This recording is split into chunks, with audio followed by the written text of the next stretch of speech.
Bien-aimés dans le Seigneur Jésus-Christ, que l'amour, la grâce et la paix de notre Seigneur béni soient votre partage. Nous rendons grâce à l'auteur et au maître de la vie qui nous permet une fois de plus de vivre la parole et selon la parole et d'avoir la parole comme lumière qui nous éclaire, qui nous guide, qui nous conduit, qui nous dirige. Une semaine où nous nous rencontrons encore au travers de la parole de Dieu. Même si nos yeux physiques ne se voient pas, nous avons cette assurance-là que par la grâce de Dieu et l'œuvre de la croix, nous allons nous voir un jour au ciel. C'est ce qui est important, c'est ce qui est essentiel. Mais en attendant, nous sommes dans la vallée. Et dans cette vallée, nous avons besoin d'être toujours sur le qui-vive, car notre adversaire, le diable rôde cherchant qui il va dévorer. Mais si nous sommes au bon endroit, nous marcherons sur les serpents, les scorpions et sur toute la puissance de l'ennemi et rien ne pourra nous nuire. Bien-aimés dans le Seigneur Jésus-Christ, nous sommes les hommes et les femmes les plus heureux de la terre par la connaissance de Jésus-Christ, par la parole qui nous a été communiquée par le Saint-Esprit.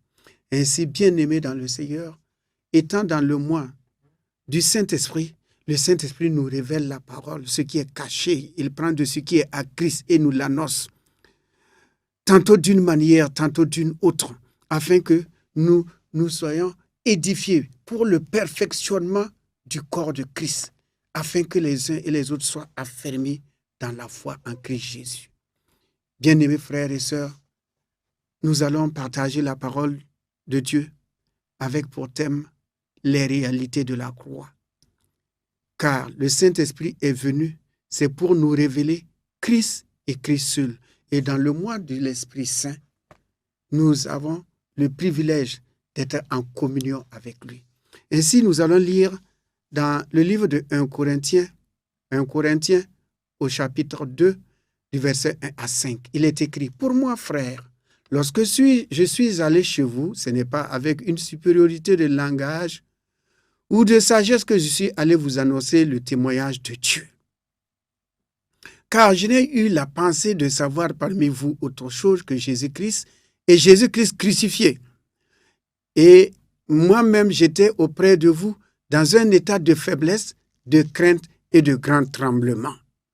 Et ma parole et ma prédication ne reposaient pas sur les discours persuasifs de la sagesse, mais sur une démonstration d'esprit et de puissance, afin que votre foi fût fondée non sur la sagesse des hommes, mais sur la puissance de Dieu. Que Dieu bénisse sa sainte et divine parole. Bien-aimés dans le Seigneur Jésus-Christ, c'est la parole qui nous guide, qui nous dirige, qui nous nourrit, qui nous affermit. C'est la parole qui nous révèle Christ. C'est la parole qui nous montre l'amour de Dieu, la bonté de Dieu, la puissance de Dieu, la fidélité de Dieu, la compassion de Dieu. C'est au travers de la parole que nous avons la connaissance de Dieu, de l'amour de Dieu, de la puissance de Dieu. Alors, ceux qui nous ont précédés sur le terrain et à qui Dieu a bien voulu donner de nous laisser la sainte et divine parole inspirée par le Saint-Esprit, nous dit une chose, que la prédication doit se reposer, non pas sur la sagesse ou la connaissance humaine, mais une démonstration de puissance, une démonstration, afin que la foi fût enracinée, fût fondée, non pas selon la sagesse intellectuelle de l'homme ou l'expérience de l'homme, ni le vécu de l'homme, mais sur la puissance de Dieu, la puissance de Dieu. Car c'est lui seul qu'on appelle le Dieu tout-puissant. C'est ce qu'il s'est révélé à Abraham. C'est lui qui détient tout entre ses mains. Dans les psaumes, il est écrit qu'il baisse le regard sur la terre pour regarder les fils des hommes. Nous levons les yeux vers lui pour le regarder. Mais qui est au-dessus de lui? Il n'y a personne au-dessus de lui pour qu'il lève la tête, pour qu'il lève les yeux pour le regarder. Il est au sommet, il est au-dessus de tout, de tout, de tout, de tout. Et quand lui, il veut regarder, il baisse les regards. Lui, il baisse les regards, tandis que nous levons les regards pour contempler. Lui, il baisse les regards. Il est le Tout-Puissant. Tout-Puissant. Ainsi, la foi doit être fondée sur la puissance de Dieu.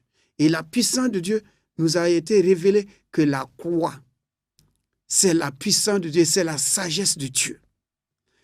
Bien-aimés dans le Seigneur Jésus-Christ, ce matin, nous allons voir les réalités de la croix et 3 aspects fondamentaux de la réalité de la croix. Allons dans le livre de Luc, au chapitre 5 et le verset 12. Luc, chapitre 5, verset 12. Il est écrit dans le verset 12 de Luc 5, « Jésus était dans une des villes, et voici, un homme couvert de lèpre, l'ayant vu, tomba sur sa face et lui fit cette prière. « Seigneur, si tu le veux, tu peux me rendre pur. Que Dieu bénisse sa sainte et divine parole. Amen. » Voici, bien-aimés dans le Seigneur, nous savons les méfaits de la lèpre, les conséquences de la lèpre. Il y a des plaies sur le corps, sur le visage, les yeux. Et souvent même, il y a des membres, des doigts qui sont coupés, des orteils qui sont coupés. Le corps est purulent. Il y a des plaies. Souvent, on fait des bandages. Le corps est couvert de plaies. Couvert de plaies. Et voici, la parole de Dieu nous dit qu'un lépreux est allé vers Jésus-Christ. Et il a dit à Jésus, si tu veux, tu peux me rendre pur. Et Jésus a dit, je le veux, sois pur. Et aussitôt dit la parole, il fut purifié. Aussitôt, il fut purifié. Et dans le livre de 2 Rois 5, avec le prophète Élisée et Naaman, il est écrit que la peau de Naaman est devenue une peau neuve, comme la peau d'un jeune homme, d'un bébé. Sa peau était neuve.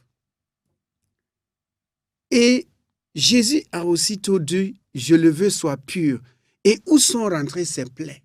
Ces plaies ont instantanément disparu. Et si ce lépreux avait des doigts coupés, les doigts sont revenus à la vie parce que c'est le maître de la vie, le créateur, l'auteur de la vie qui a parlé. La lèpre s'en est allée. Les plaies ont plié les bagages et ont fui. Bien-aimés dans le Seigneur.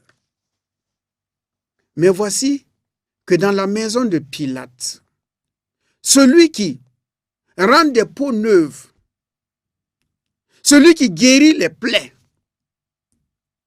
celui qui renvoie les plaies, lui-même, on va le flageller. On va le flageller. Et il n'a pas ordonné à son corps de ne pas s'ouvrir sous la flagellation.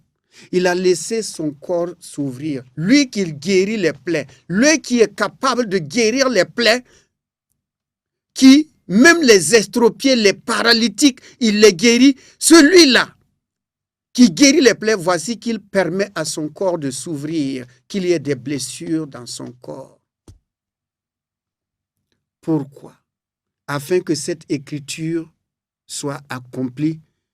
Cette écriture qui se trouve dans 1 Pierre 2, verset 24, où il est écrit, lui qui a porté lui-même nos péchés en son corps sur le bois, afin que, morts au péché, nous vivions pour la justice, lui par les meurtrissures duquel vous avez été guéris. Que Dieu bénisse sa sainte et divine parole. Le guérisseur des plaies, il a accepté que son corps s'ouvre, qu'il y ait des plaies, des blessures sur son corps, afin que l'écriture soit accomplie. Il est écrit, lui par les meurtrissures duquel vous avez été guéris. Pas qu'on sera guéri, pas dans le futur, mais vous avez été déjà guéris.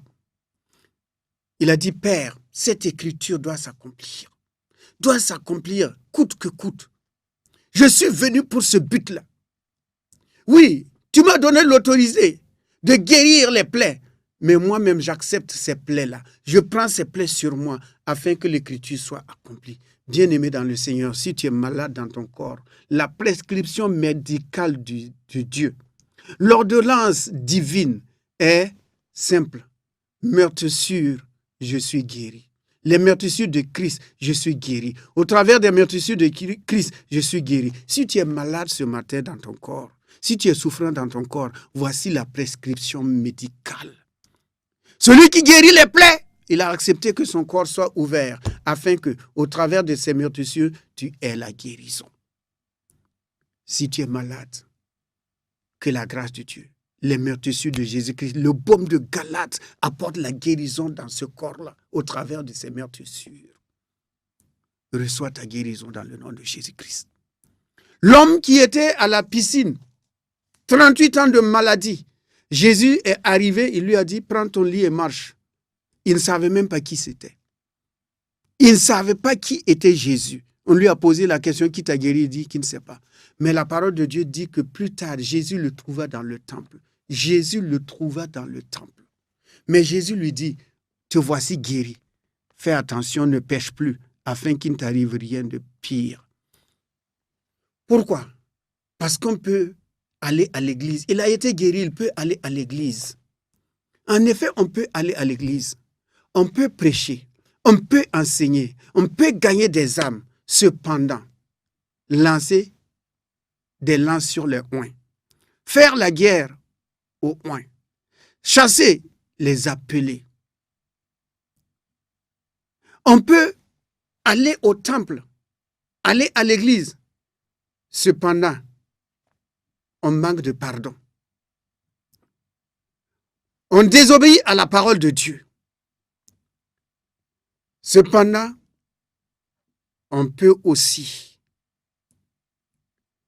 vouloir coûte que la royauté reste dans la famille, tout en chassant que la royauté, à cause de la désobéissance de la parole, la royauté a été transférée. On veut coûte que coûte écrire l'histoire. Cependant, c'est une histoire qui ne va pas loin. C'est une histoire qui reste au milieu des hommes seulement. Les hommes charnels, les hommes aveugles. Mais cette histoire n'impacte pas le ciel. Le ciel n'en connaît pas. Le ciel n'en prend pas connaissance. Pourquoi? Parce qu'on peut aller au temple et consulter même des sorcières. Jésus lui dit, tu es guéri, mais fais attention, afin qu'il ne t'arrive pas quelque chose de pire. Il a accepté d'ouvrir, que son corps s'ouvre, qu'il ait des plaies, afin que toi et moi, nous soyons guéris dans notre corps. Mais il dit, fais attention, faisons attention. Si nous sommes guéris, faisons attention. La deuxième dimension, après la maladie, qu'il nous guérit, la deuxième dimension, nous lisons cela dans le livre de Luc 8, versets 43 à 47. Il est écrit, « Or, il y avait une femme atteinte d'une perte de sang depuis 12 ans, et qui avait dépensé tout son bien pour les médecins, sans qu'aucun d'eux ait pu être guéri. Elle s'approcha par derrière et toucha le bord du vêtement de Jésus. Au même instant, la perte de sang s'arrêta. Que Dieu bénisse sa sainte et divine parole. Gloire à Dieu. Les réalités de la croix, pourquoi Jésus est venu sur la terre. Voici une femme qui perdait son sang. Et nous savons que la vie se trouve dans le sang. Pendant 12 ans, elle est en train de perdre sa vie. Tant qu'elle avait de l'argent, les médecins la soignaient. Mais voici qu'elle n'a plus d'argent. Ah, le médecin dit, si tu n'as pas d'argent, on ne peut pas te soigner. Il n'y a pas de compassion ici, il n'y a pas de pitié ici, il n'y a pas de miséricorde ici. Tu donnes l'argent, on te soigne. Tu ne donnes pas l'argent, tu vas mourir. Et cette femme, n'ayant plus rien, elle a tout dépensé. On attend souvent, quand on a tout dépensé, on a fait tous les efforts pour aller voir Jésus. Mais mieux vaut tard que jamais. Elle est allée voir Jésus. Jésus ne lui a pas dit, ah, maintenant que tu as dépensé tout ton argent, que tu viens vers moi. Maintenant que tu n'as plus rien, que tu viens vers moi. Non, il a tous les jours les bras tendus, il dit, venez à moi, vous fatigués, vous êtes fatigués et chargés, venez à moi. Vous aurez le repos de vos âmes. Elle est allée vers Jésus. Et dès qu'il a touché les vêtements de Jésus, le sang s'est arrêté. Gloire à Dieu. Le sang s'est arrêté. La perte de sang s'est arrêtée. Bien-aimé en Christ Jésus, l'homme Jésus, il arrête l'écoulement du sang. Mais voici que lui-même, il va permettre que son corps plutôt que du sang coule de son corps. Lui qui bloque le sang, qui accorde la vie aux autres, en arrêtant l'écoulement de leur sang, lui-même, il permet que son sang coule.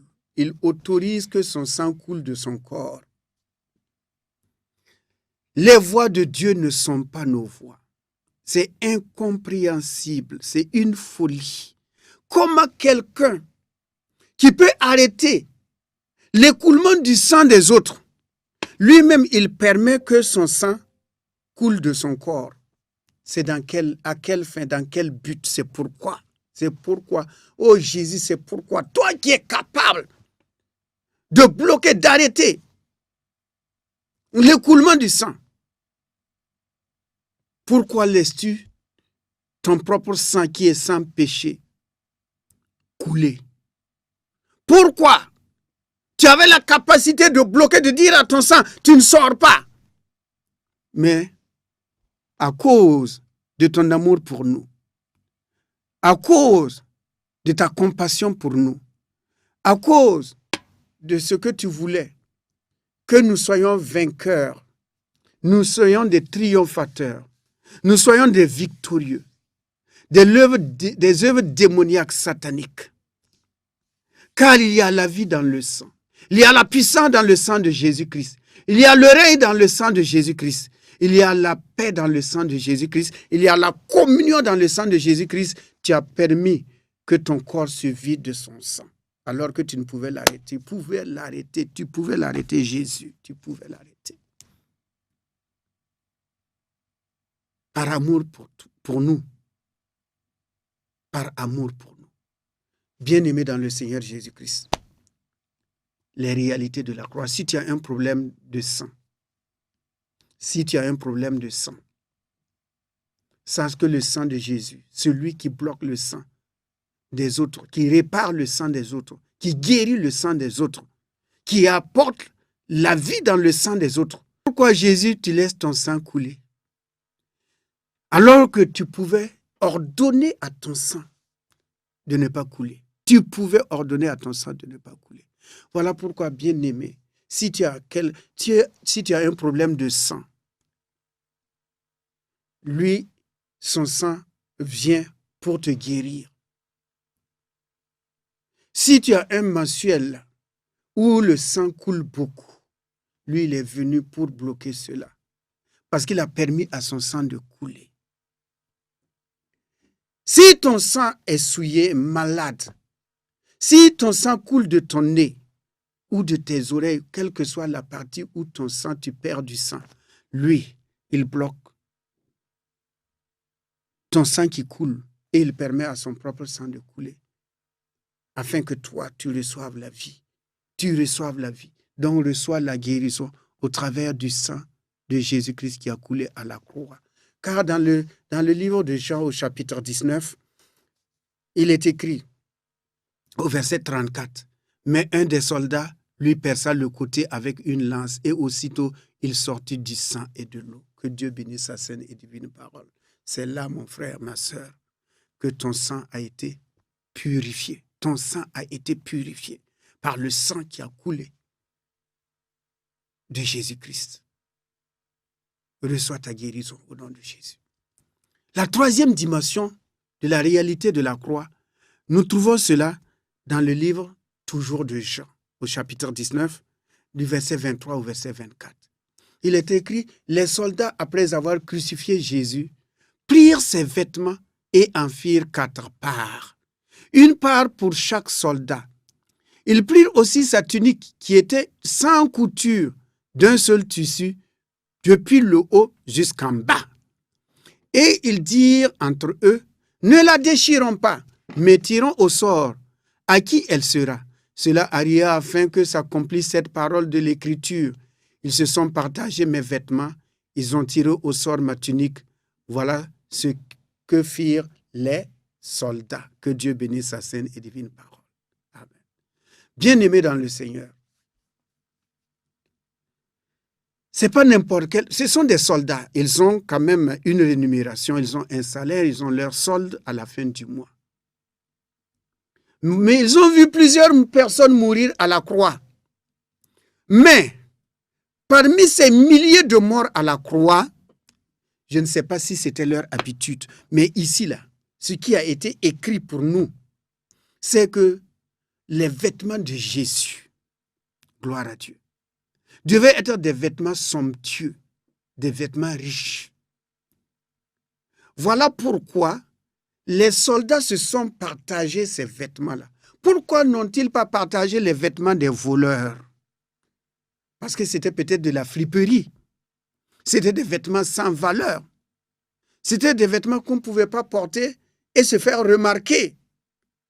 Mais le Fils de Dieu, il était somptueusement vêtu, à tel point que, au moment où lui, il mourait nu, tout nu, le maître de la vie, l'auteur de la vie, celui qui revêt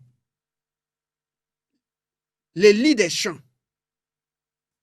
les plumins des oiseaux, les fleurs, le voici qui meurt nu, lui accroché là-haut. Pendant ce temps, en bas, tout à fait en bas, des gens sont en train de se partager ses vêtements, sa richesse, sa bénédiction. Ils sont en train d'avoir comme héritage ces vêtements. Ils ont fait 4 tas. Peut-être ils étaient 4, certainement qu'ils étaient 4. Ce qui correspond aux 4 points cardinaux. Christ est venu pour que sa bénédiction se répande aux 4 points cardinaux. Mais il y a un 5e.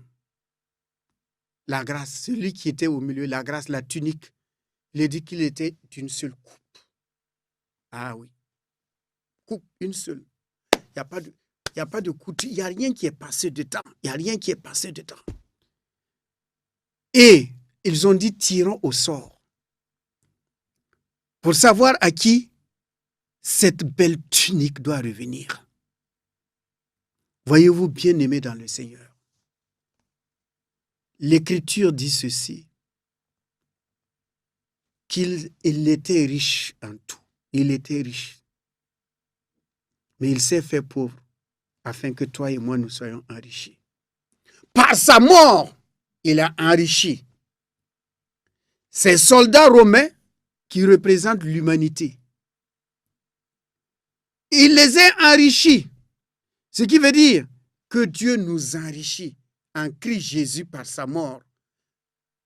Tout nu, il se déshabille pour nous vêtir. Ça nous amène à l'histoire de Élie et de Élisée. Élie voulait amener un manteau au ciel. Élisée lui dit, les uns lui disent, Dieu lui dit, qu'est-ce que tu vas faire avec un manteau au ciel? Le manteau, c'est pour la terre. Cède ce manteau-là à ton Élisée. Cède-lui le manteau. N'amène pas le manteau avec toi. Ainsi, Christ a voulu se dépouiller. Gloire à Jésus, notre Seigneur bien-aimé. Il a accepté de se dépouiller tout nu sur la croix, tout nu sur la croix, tout nu sur la croix. Et tout ce qu'il avait comme vêtements somptueux et riches, même si c'était taché de sang, les soldats en voulaient. Ils en voulaient ces vêtements-là. Il les a enrichis. J'étais pauvre, mais il m'a enrichi. Étant riche, il s'est fait pauvre pour moi. Mon sauveur bien-aimé expia mes péchés. J'étais pauvre, mais il m'a enrichi. Bien-aimé dans le Seigneur, tu es dans une situation d'épreuve financière. Il y a la scolarité qui est là, il y a les fournitures et il y a les moyens de locomotion. Et tu te poses la question, bien-aimé dans le Seigneur, la parole de Dieu te dit aujourd'hui les réalités de la croix, que de riche qu'il était, il s'est fait pauvre afin de nous enrichir. Toi et moi, nous avons été enrichis. Par sa mort, nous avons été enrichis et c'est par grâce. Ce n'est pas un mérite, ce n'est pas une faveur, c'est la grâce de Dieu. C'est la grâce de Dieu. Le 5e vêtement, la tunique, là, c'est la grâce de Dieu. Et qui est répandue sur toi et sur moi, sur l'église de Jésus-Christ, sur chacun d'entre nous. Bien-aimé dans le Seigneur, que la grâce de Dieu t'accorde ce besoin financier pour pouvoir subvenir à tes besoins et à la scolarisation de tes enfants. Que celui qui s'est fait pauvre t'enrichisse maintenant et que tu ne sois plus en train de courir à gauche, à droite et faire des emprunts au nom de Jésus-Christ. Nous voyons les trois réalités. Lui qui n'a jamais eu de plaie, qui guérit les plaies, il a accepté la plaie. Lui qui n'a jamais versé son sang, qui arrête son sang, il a accepté que son sang verse. Et celui qui était riche, il s'est fait pauvre afin de nous enrichir. Que sa bénédiction se repose sur chacun de nous au nom de Jésus. Amen.